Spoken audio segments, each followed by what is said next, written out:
Well, today is Wednesday and our third day of the Wisconsin CASA conference. So welcome to you all. I'm super excited to introduce Mac. I have actually known Mac we were just talking about it before, I think it's well over 20 years. We initially met years and years ago in nationwide martial arts women's federations. So it was kind of cool to reminisce and catch up. Mac is going to share his story, and I'm so excited to listen. Thank you. All right, good morning, everyone. I'm going to share my screen, so bear with me a minute while I try to get that set up.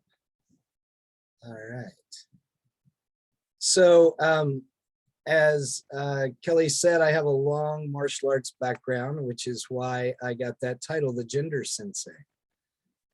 I'm going to stop it a few times in this for you to be able to ask questions, but we'll start by playing the time to play Guess the Pronoun. What happens when we're born is there's a nurse that looks at us and by a glance writes what I call a magic letter on a piece of paper that follows us the rest of our lives. And this magic letter has many implications and effects over our life, including how we're treated, what our expectations are, access to different things, careers, financial gain or not, our safety. It has a great deal of power. And that was me. And the magic letter I was assigned at birth was an F. So I got an F in my first test of life. And my grandparents helped raise me because my mom had me at 16 years old.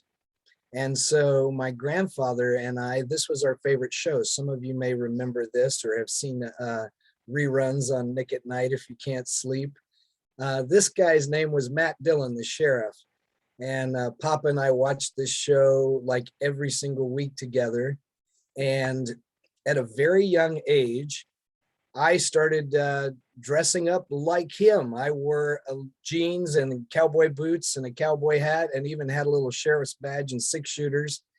And my grandparents thought it was really cute that I would tell other kids that my name was Matt Dillon when I was playing with them. So kids would come knock on the door and ask to play with Matt Dillon. So at 4 years old, I was already changing my name to a masculine name.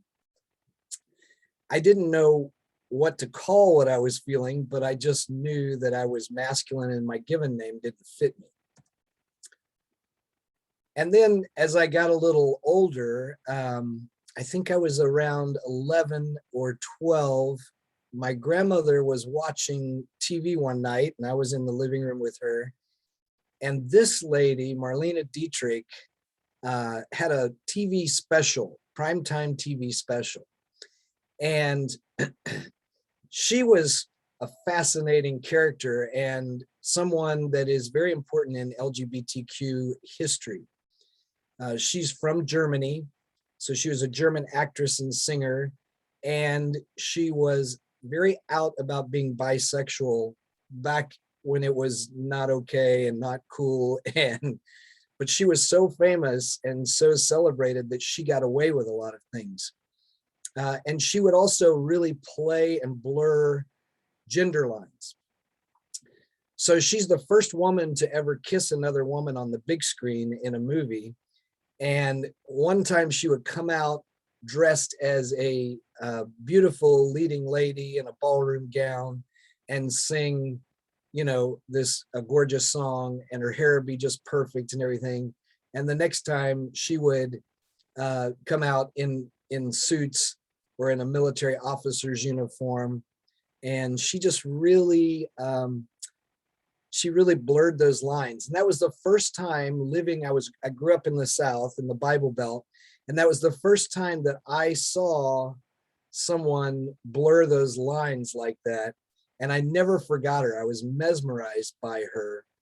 And when I got older, I went back and did a lot of research on her.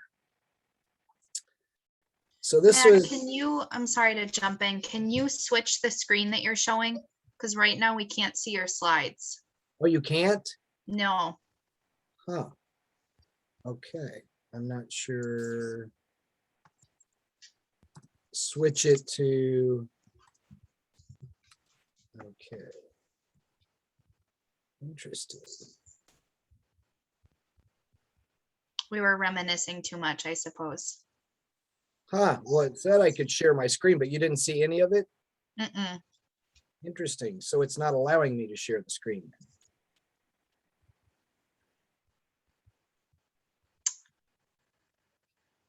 So you may have to. So if you hit the share screen, does it do a bunch of screens pop up? Well, I hit the share screen and picked that presentation, and it came up like it was sharing. Hmm. Okay. You might have to make me the host in order to do that.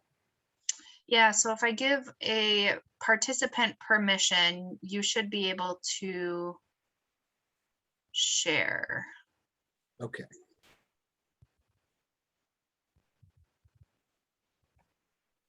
All right. Let's try it. Are you seeing it There we now? go. Yes, there we go. Okay. All right, well, I'll go back a little bit. Just so you can see the slides. Yeah, that was my little self. There's the Gunsmoke show. And here is Marlena Dietrich in the suits and there as a film.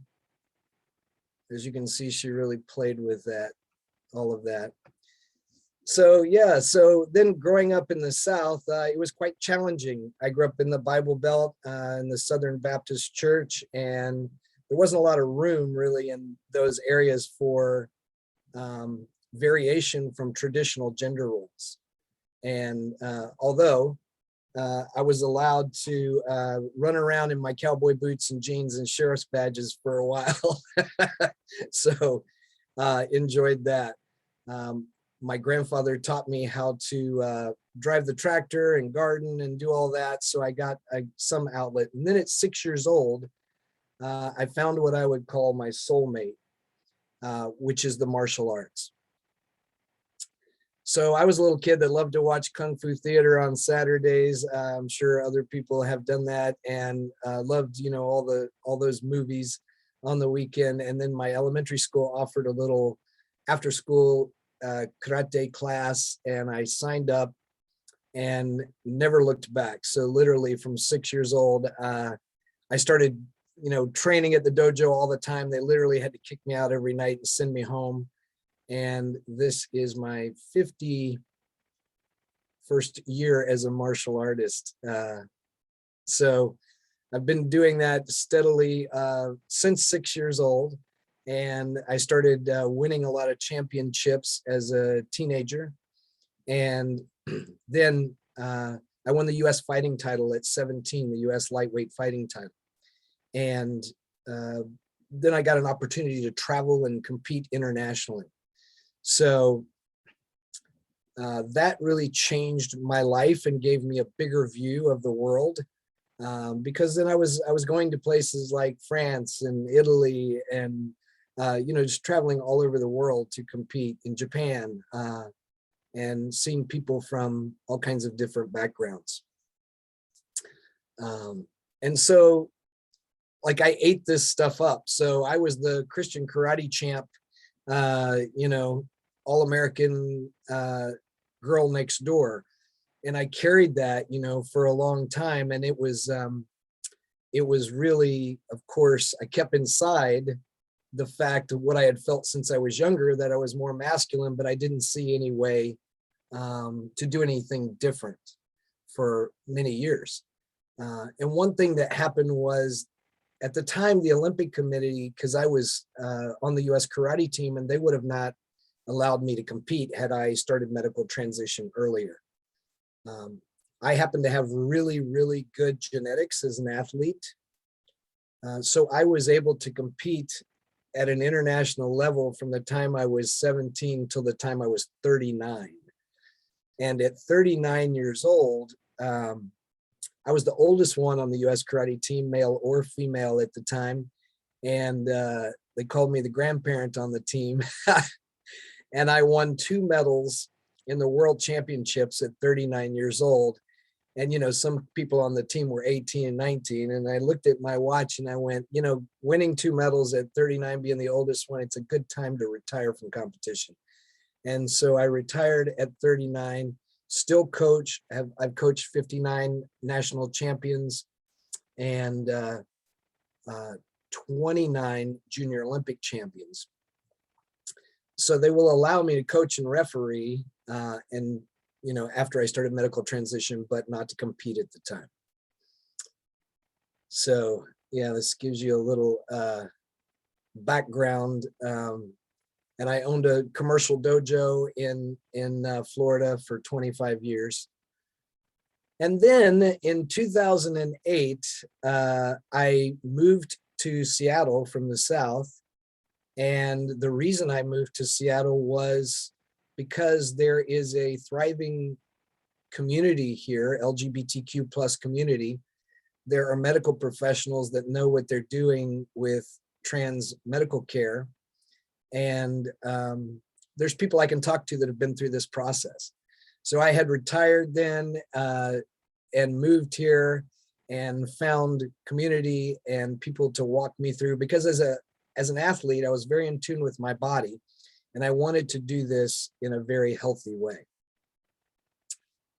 Then I quickly, because of my teaching experience and speaking experience, I got asked to start teaching about gender because they don't have a lot of people in the community with that type of experience.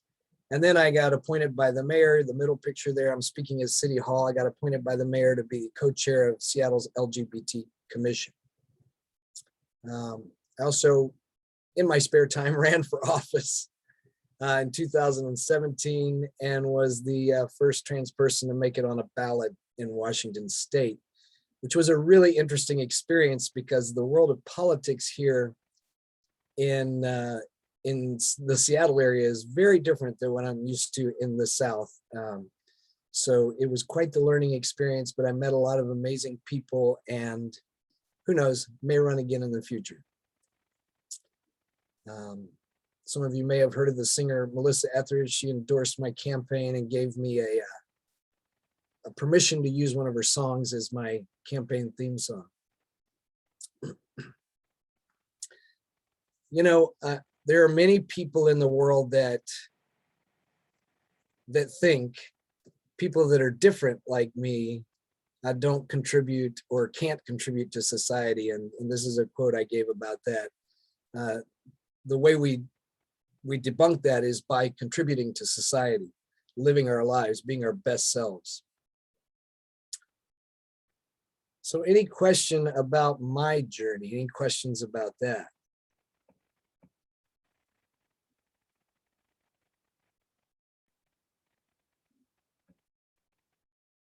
Don't be shy. This is your opportunity. You know, a lot of people don't get the opportunity to ask a trans person anything. And I'm a professional educator, so you can ask me anything. I'm not going to be offended. I'm not going to, it doesn't freak me out. I speak to 800 student stadium classrooms at the University of Washington and all over at colleges. So I'm totally open and willing to answer any questions. Can you hear me?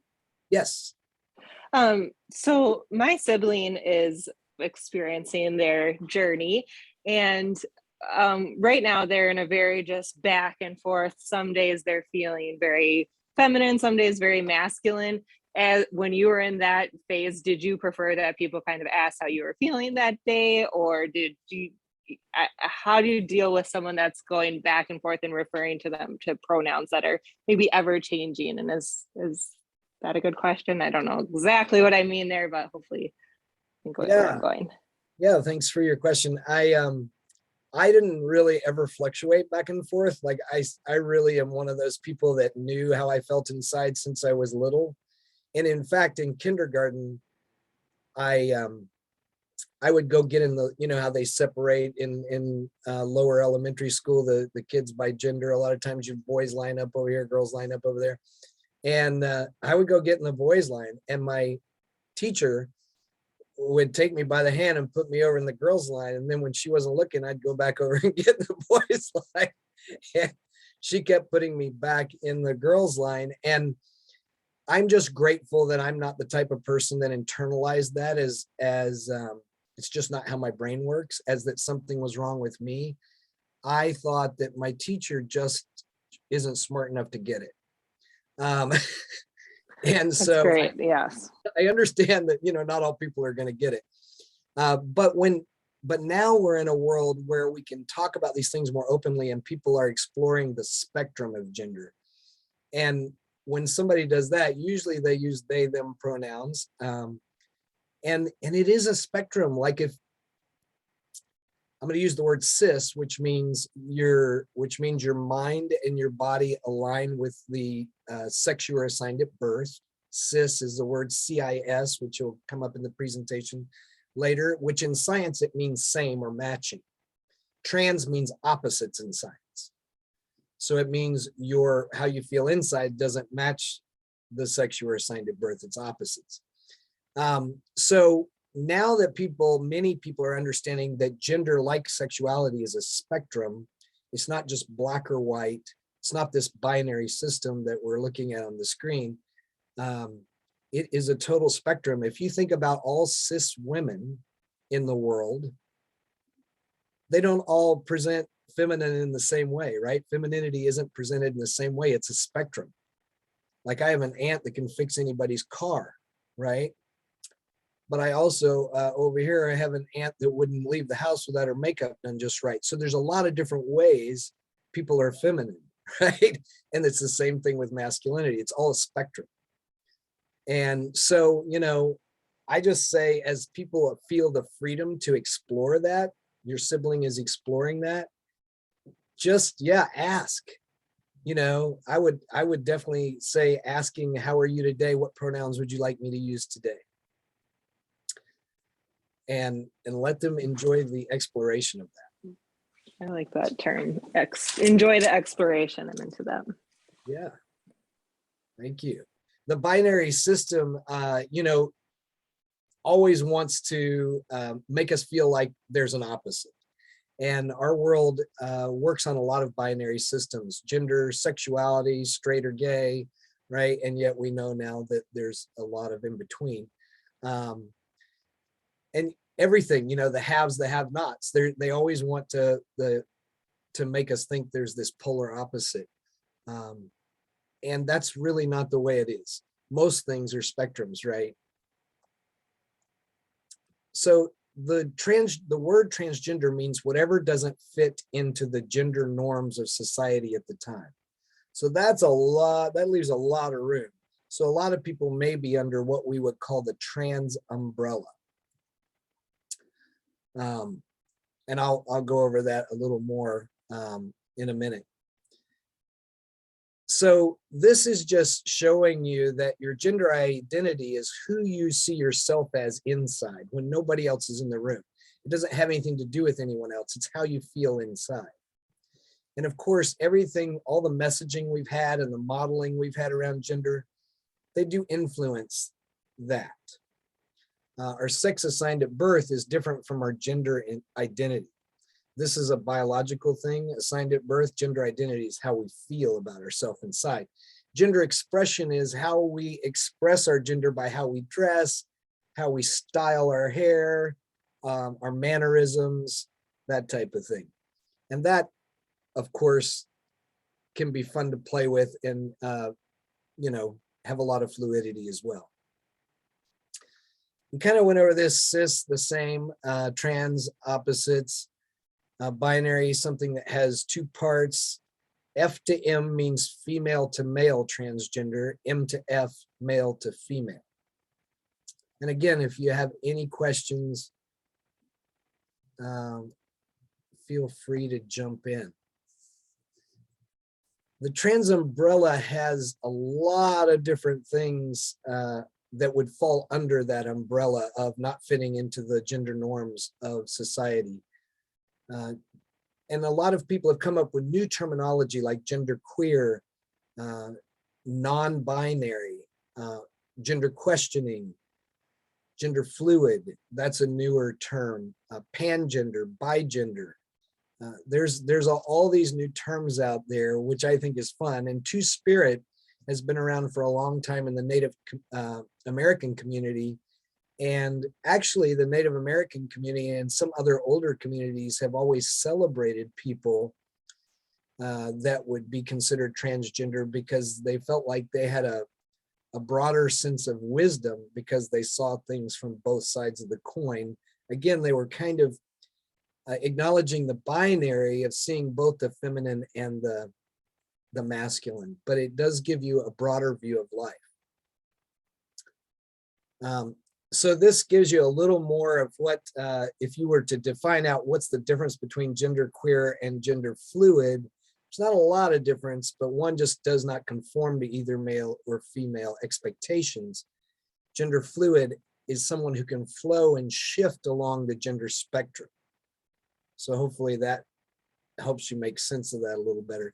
And non-binary, there's a big movement around people identifying as non-binary now, mainly because they want to just get rid of that binary system altogether and don't recognize it, which I can understand. Bigender is somebody who says they have two genders, there's some of each, which all of us have some masculine, some feminine qualities. So that's interesting, right? Although some people wouldn't admit that, we all do have some of those. Pangender just means identifying as all gender. So again, it's a way to be able to fluctuate through the gender spectrum. Other identities that would fall under that umbrella would be someone who's a cross-dresser, someone who's a transvestic fetishist, drag queens and kings, butches and femmes, also kind of fall under that. They just don't fit into the gender norms of the day. Any questions about the trans umbrella?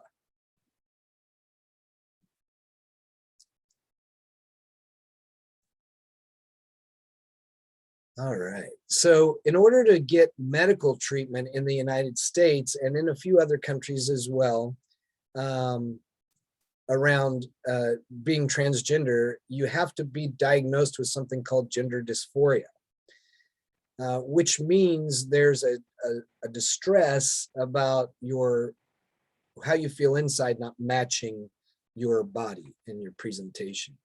And once you get that diagnosis, then that's the way it is now, you can get treated. And you have to go through, just so you know, some people may know this, some may not, you have to go through some rigorous obstacles to get any kind of medical treatment, such as there's a minimum of 6 months of therapy, and 2 therapists have to sign off saying that you fully understand what you're doing and are of sound mind before most doctors will give you any medical treatment. Pronouns. So a lot of people get stuck on this, especially using they, them. It's difficult for some folks, but you know, I always joke about the fact that we name boats women's names a lot of times, right? And refer to boats as she. We even give them a pronoun. And if we can do that, we can get this right. There's a famous guy that we call the Rock. If we can call a guy the Rock, we can do this. It's not that hard, right? So some of the different ways that people use, you know, to refer to themselves with pronouns: he, him, she, her. they, them, Z, her, which has not really taken on Z, them. And the best thing to do is not to make assumptions. One of the things I teach people to do is start practicing when you introducing yourself and including your pronouns. Start practicing when you're on Zoom like this. Like if you look at my name on the Zoom, you see that I have my pronouns afterwards. Start practicing putting that on there as a regular thing and introducing yourself. Hi, my name is Mac. My pronouns are he, him. And if you do that, what you're doing is you're educating people as you're doing that, and calling attention to it, right? But you're also, if somebody is trans or on the gender spectrum in the room, they automatically think they're safer with you and are more willing to talk to you because they feel like you obviously know something because you're including your pronouns. You're obviously more open. So it's definitely going to help them be able to communicate with you better and feel safer about communicating. So a lot of people don't know about the term intersex and what that is. The old word was hermaphrodite, and that changed about 15 years ago to intersex. And since they've undone the genome, they have now found over 60 variations of folks that are of ways to be intersex. What intersex literally means is someone is born with some of both biological sexes. So female and male, some of both biological sex organs. Now I have a friend that I educate with on panels all the time, and she is a intersex woman who is in her mid-60s now, and she's an amazing human being, but she didn't even know she was intersex until she was in her early 20s, because her family and family doctor, they did their best to cover it up. So on the outside, if you were to look at her unclothed, you would not know anything is different. She looks like a normal middle-aged woman. But she got married and tried to get pregnant. And her and her husband were trying for a while and nothing was happening. And so she went to get tested. So what happened is the doctor came in and sat with her, and her husband wasn't with her at this appointment. And he said, well, I have some really interesting news for you. On the inside, you have no female parts at all. She had a totally normal looking vulva, but she had no uterus, no ovaries, no fallopian tubes, no cervix.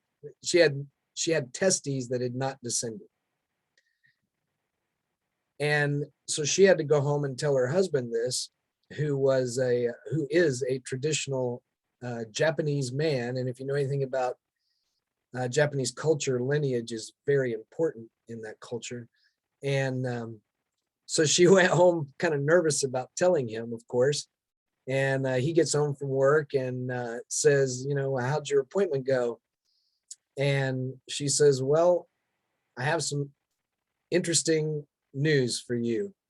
And she told him, and she said he put his hands on the counter, took a big deep breath, and paused, which had her worried, right? And then he said, well, when I think about it, you're the same woman today that I loved yesterday before I knew that. And we'll figure it out. We'll be fine. And then he said, what's for dinner? So when she tells this story, she says, you know, what's for dinner is what's important. She makes a joke about that. But the point is that there's 60 variations. So, you know, not everybody's going to have the same situation. Some people you would be able to tell by, you know, looking at them on the outside, but some people you can't. So it's really interesting. And when people pose the idea to me that, you know, they bring up religion and transgender or intersex, well, they don't bring up intersex people, but they bring up religion as a reason that being transgender is not okay. I bring up intersex people, and my first question to them is, does God make mistakes? And of course, everyone that I've ever talked to that believes in God says, well, of course not, God doesn't make mistakes. Well, then how did we come up with intersex people if it's black or white? It's obviously not black or white. There's quite the spectrum. So any questions around this?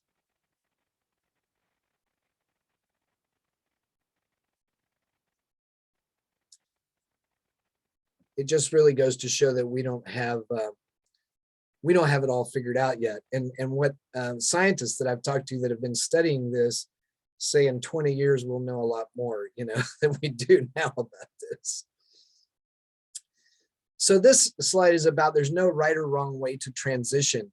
When somebody starts transition, there's a lot of factors to take into consideration about how you're going to transition, what medical procedures you would have and what you wouldn't, or if you want to have medical procedures at all.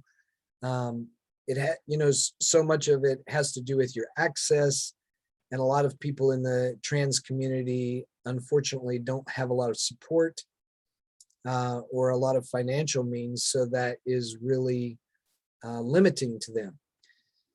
And honestly, passing like I do is a thing of, there's two factors that make that happen. It's a thing of privilege because I have access to good medical care, and it's the luck of genetics. Some of it is just the luck of your genetics, whether you will pass well or not once you medically transition. And I'll get into more about passing and whether that's something to strive for or not, because there's a lot of talk in the community about that, of course. But you also have to, when you go through the surgeries and the different aspects of medical transition, you need a support network. You need to be able to take the time off work to recover. There's a lot of things that factor into it, right? Your health at the time. Of course, some people come out much later in life and they have health concerns that factor into that as well. So it's, we don't say that if somebody doesn't have surgery, they're not trans or not trans enough, because there may be a lot of these factors may come into play as to why they didn't have a surgery. Some people take hormone replacement therapy, HRT, and some do not. And I'll go over a little more detail about that as we go along. Gender socialization. So I'm going to ask everybody to do an exercise with me. So if you can take a big deep breath in through your nose, out through your mouth. One more time, one big breath in and exhale, and close your eyes for me. Now, what I would like you to do is go back and see yourself as a little person. See yourself in elementary school. And I want you to think about the first time you can remember anyone making a big deal about your gender. It may have been that you got, a beautiful dress or a cute little suit for a special occasion. It was the first time you dressed up like that and they made a big deal about it. May have been a birthday party. Just think back about the first time that happened and walk through that experience.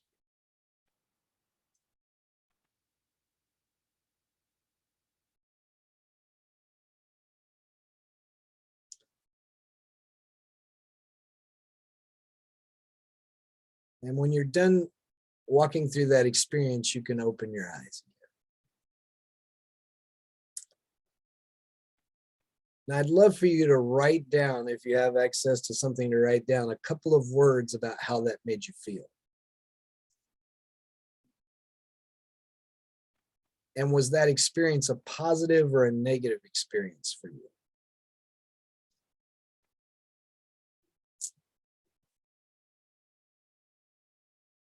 Now, as I do this exercise around the world, most people in their younger self, I would say usually 3/4 of the people have a positive experience around the first time somebody made a big deal about their gender.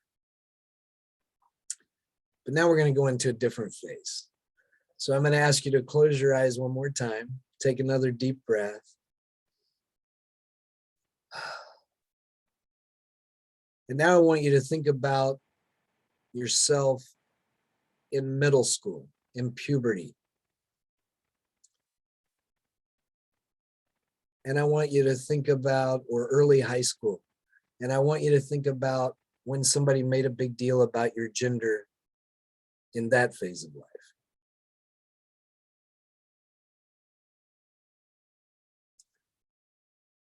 And walk through that experience in your mind.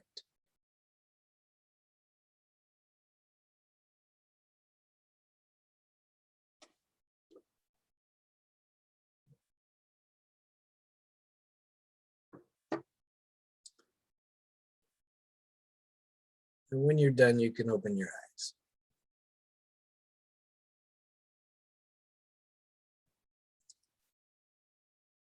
And as you do that, again, write down a couple of words about how that made you feel. And if that was a positive or negative experience for you.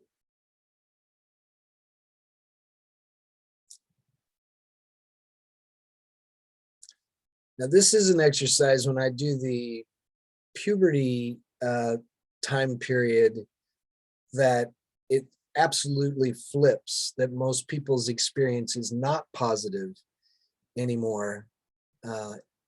It was many times something embarrassing, or that they felt pressure to conform to gender roles in a certain way.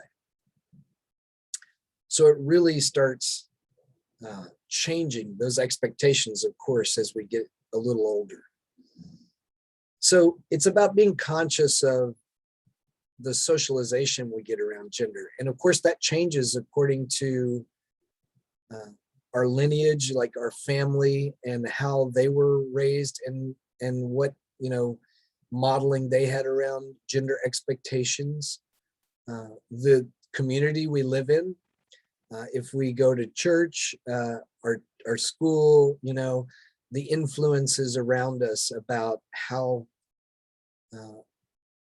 how people model gender and gender roles. And we learn very, very young what's okay and what's not.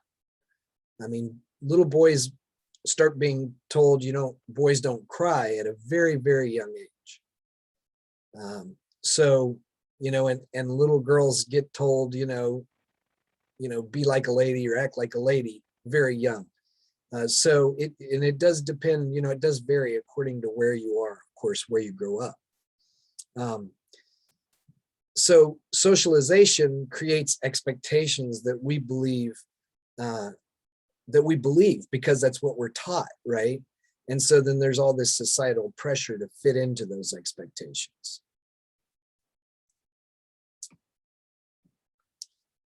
I always like to get people to think about the fact of how much of your thinking around gender is really your thinking.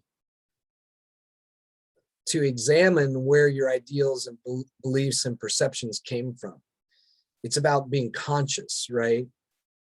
Around what modeling we had, what messaging we were fed around these things, where it came from, and if it still serves us well today, or do we want to replace that with a different way of thinking instead of just going along numbly and accepting the messaging we were fed as kids. So yeah, how much of your thinking is really your thinking?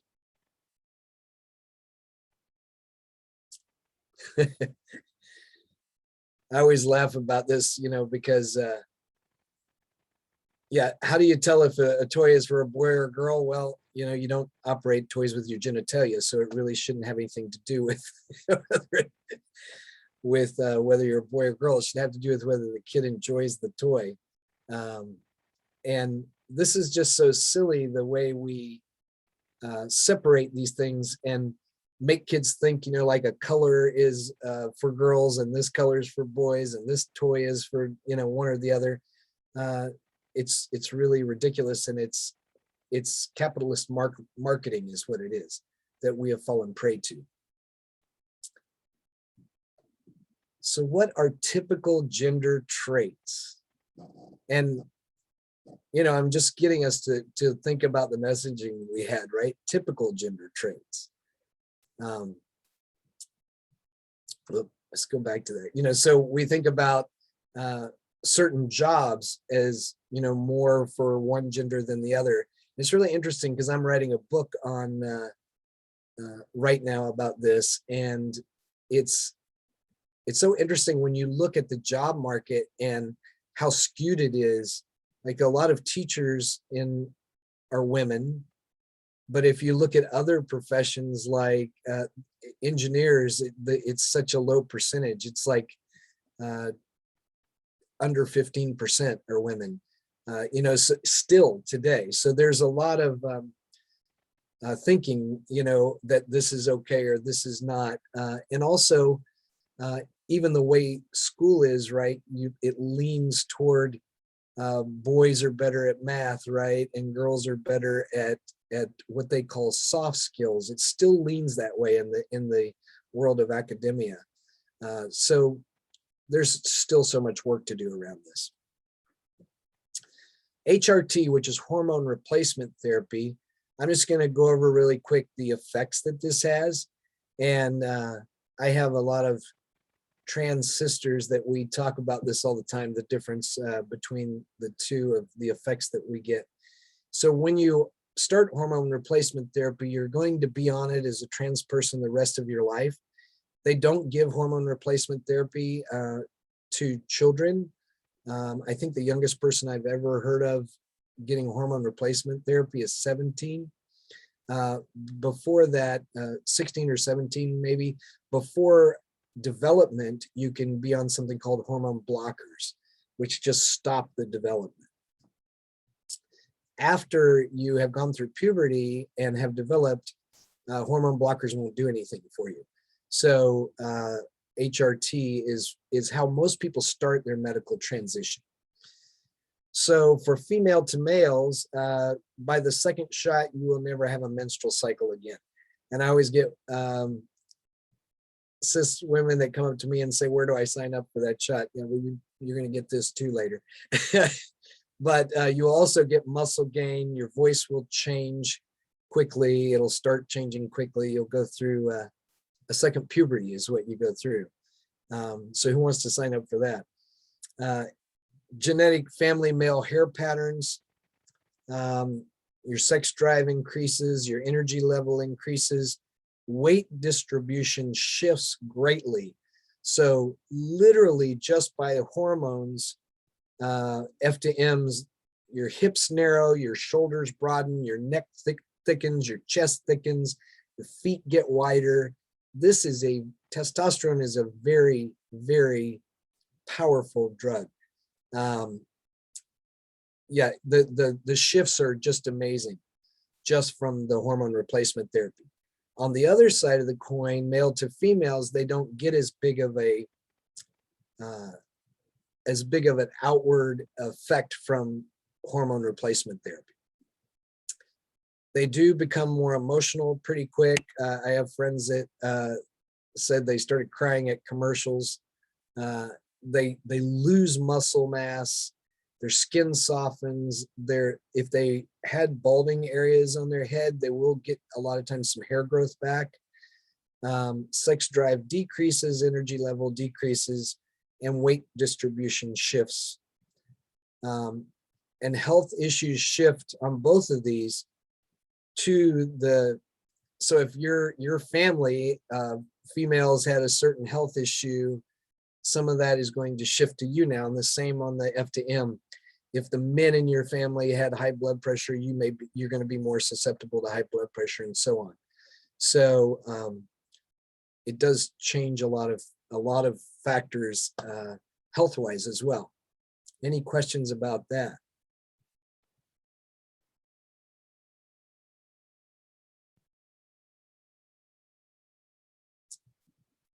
Now, it takes about 2 years of being on the hormone replacement therapy to get the full effects. So it's a process, and that's like 2 years of puberty, just so you know. So you also kind of have that puberty feeling of a little scattered thinking. There's a lot of changing going on in your body. Same thing as happened when you went through your regular puberty.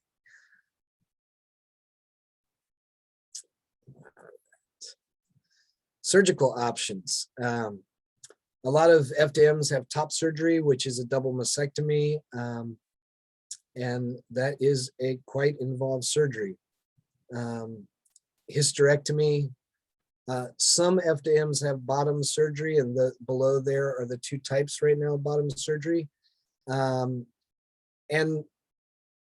I would say probably 75% of FDMs don't at this time have bottom surgery. And the reason is because the bottom surgery for M to Fs is just, frankly, it's far more, it's far better than for F to M. So they have done a lot of work on reconstructing a penis, which is how,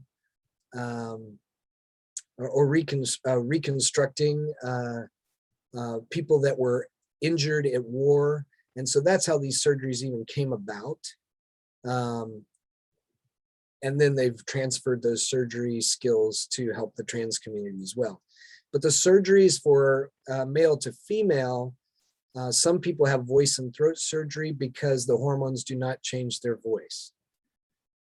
They have to, so males have thicker vocal cords, and so they have to literally have them thinned out to change their voice, or some people go to voice coaching and work on it as well. Electrolysis, and some people, of course, depending on your family background, you know, have thicker hair and have to have a lot more electrolysis. So that has to do with your genetics. Breast implants are common. I have a friend, a good friend who's a trans woman who has had 22 surgeries and a lot of facial feminization surgery, so narrowing the jaw and things like that. So there's a lot to it. And the bottom surgery is so good. When I said how good it is for M to Fs, it's so good that this friend, after she had had the bottom surgery years later, went to a gynecologist for an exam that had been a gynecologist for many years. And all he asked her, she didn't reveal that she was trans. And all he asked her was, well, when did you have your hysterectomy? And that's when she came out to him as trans, and he was totally shocked. So he couldn't tell at all. So that tells you just how good those surgeries are. Any questions about that?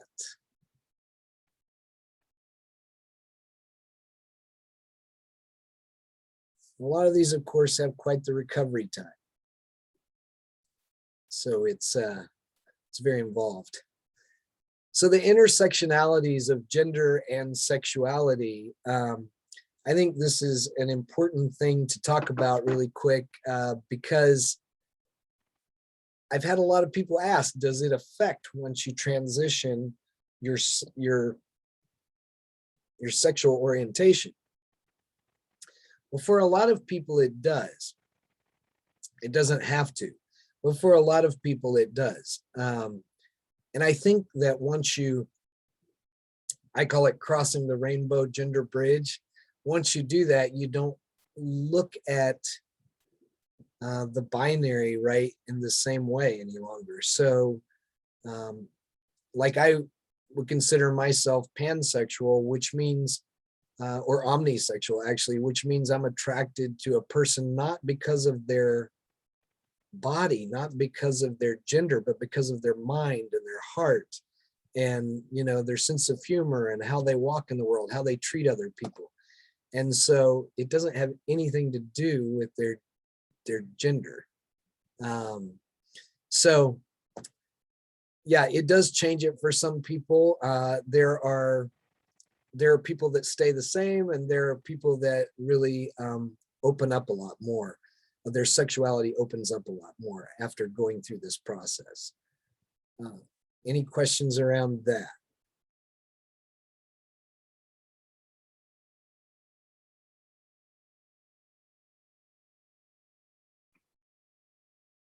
Okay. Yeah, I think because I know we're coming to we're getting close to time here, so I'll just go through this and then stop the presentation. We'll pick it back up next time and get a chance to ask questions.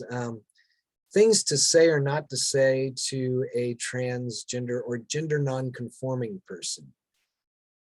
Don't ask about their genitalia.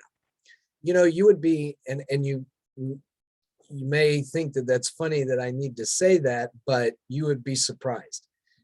Intersex and transgender people are we're the only people that other people think they can walk up in a public location and ask about our genitalia. And I've had this happen, literally had this happen, like at crazy places, like at the symphony hall.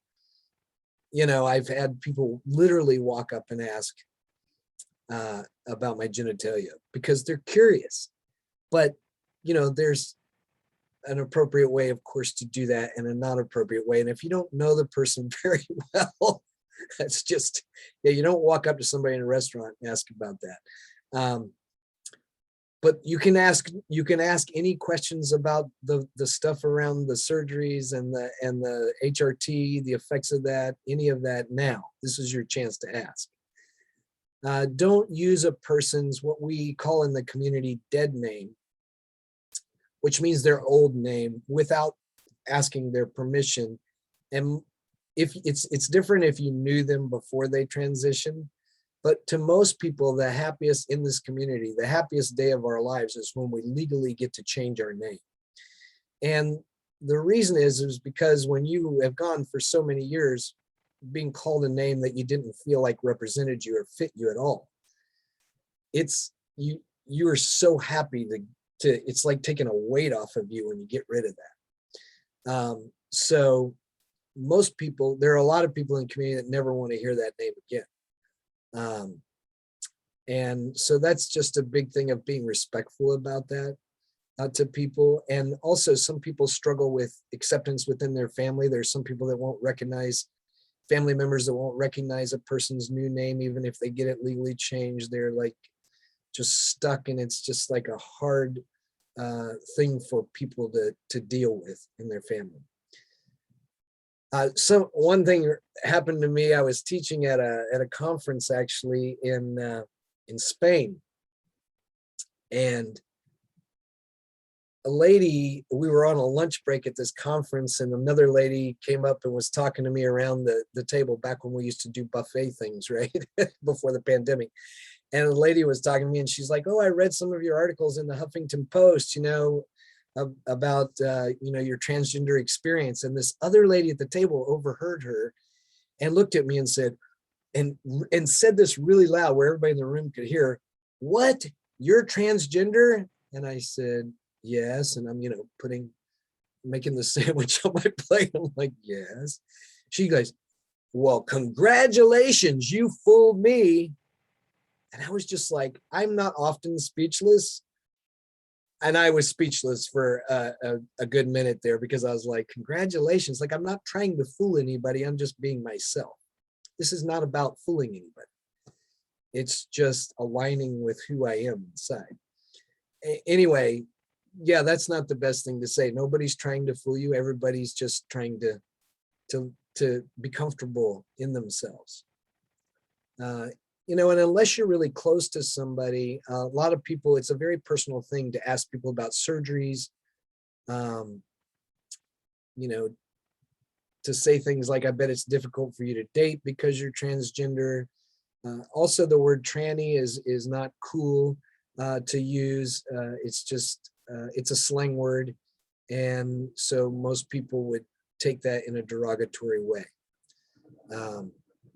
Any questions about any of these? All right. Well.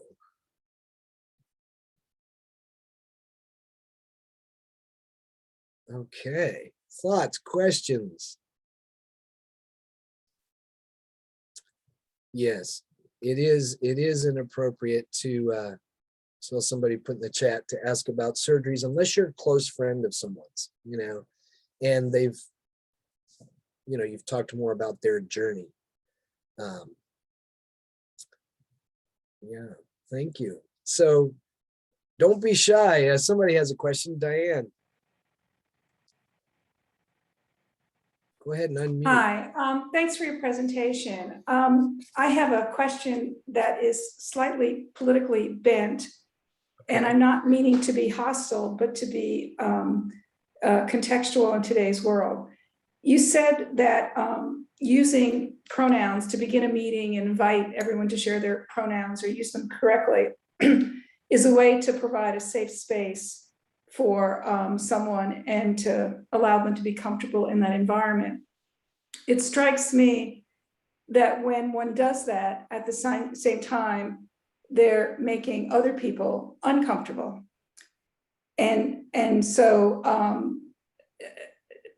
that may be their problem, but it's also a good policy to respect the comforts and discomforts of everyone.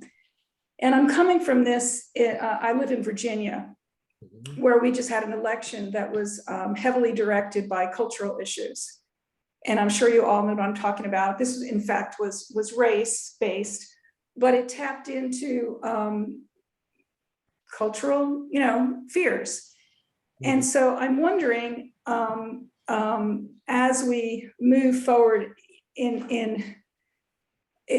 it seems to me that we're in such a period of alienation and polarization and et cetera, that when one is developing strategies, it strikes me as why can we not allow safety and comfort without triggering the reaction that we may roll our eyes and say, well, that's their problem, that's their hang up, but we're not really getting anywhere. We're just ending up with a bigger political issue. And so, and in particular, what's come up, and this is not necessarily to your topic, but it's very relevant, is the use of the term pregnant people. And there are many women who experience pregnancy as one of the heightened moments of their femininity, their womanhood, their gender identity. And there's a real discomfort with that. Can a person who chooses to identify as a pregnant person do so, but women or other people comfortably refer to a pregnant woman? Hopefully you get my point. I feel like we are living, I live a mile and a half from where the Unite the Right trial is going on right now. And neo-Nazis are speaking in the streets. And so my question is because we're on the front line of a lot of different cultural issues. And I wonder, particularly because you've run for office, you've been involved in a political and social life, thoughts on how to have an easier way to go here, because it's really tough out there. Yes, it is. Thank you for your question, Diane. And the way I present the thing with pronouns is, especially in an environment like that. Like my first degree is in religious studies, by the way, and so I'm very used to the conservative community as far as I know what that's like. I've lived in it. But the way I present the pronouns thing is, I want to refer to you the way you want me to refer to you. So and I'm being respectful of everyone, and I'm not going to just make assumptions. So that's the way I refer to it. So that then I started out. Then, so by not making assumptions, I'm going to let you know how I would like to be referred to. And if you feel comfortable, you can do that as well when we go around and introduce ourselves. And I just put it out like that. It's not a have to. It's a, and I don't throw it in anybody's face, but it's just setting an example and inviting people to join in on that. And if they don't want to, they don't have to, right?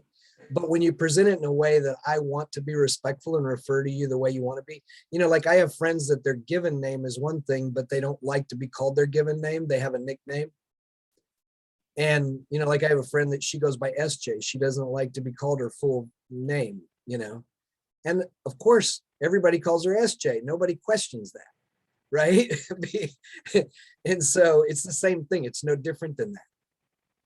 Right. It's just wanting to refer to people where they can feel respected and seen.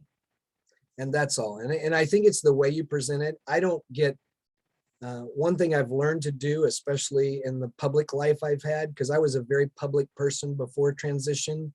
As a martial arts champion, I was on the news all the time. I was a public speaker.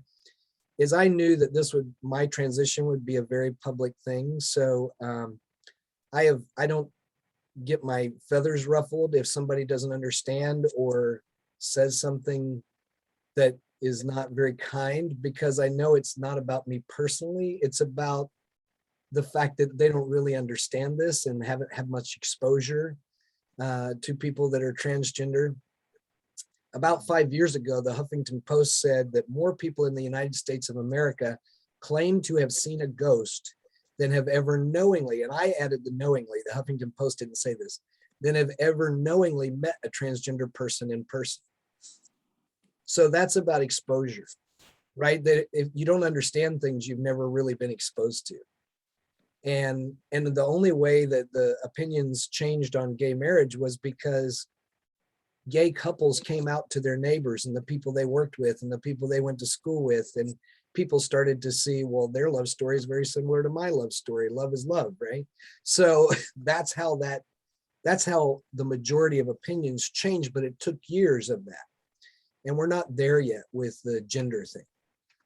And unfortunately, not enough transgender people and non-conforming people feel comfortable telling their stories yet. More have in the last few years, but there's not enough that feel comfortable talking to the people they work with or their neighbors. And so it's going to take time and exposure. So I don't take that personally. I realize that, it's a long game, this kind of education and change. But yeah, I just try to make it accessible and make people, help people understand that I'm just trying to be respectful of everybody and how they want to be referred to. Good question. Anyone else? Any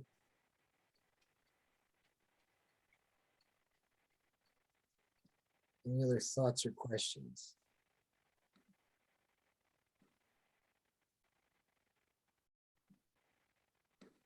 I don't know where we are, Kelly, on time, and We are definitely over time. So we can certainly pick this up on Friday if you're comfortable with that. yeah, I'm totally comfortable with that. Awesome. Well, thank you, Mac. Thank you, everybody, for your questions and your participation today, and we will take this up on Friday. Yes, and think of questions and bring them with you on Friday. Thank you. Thank you.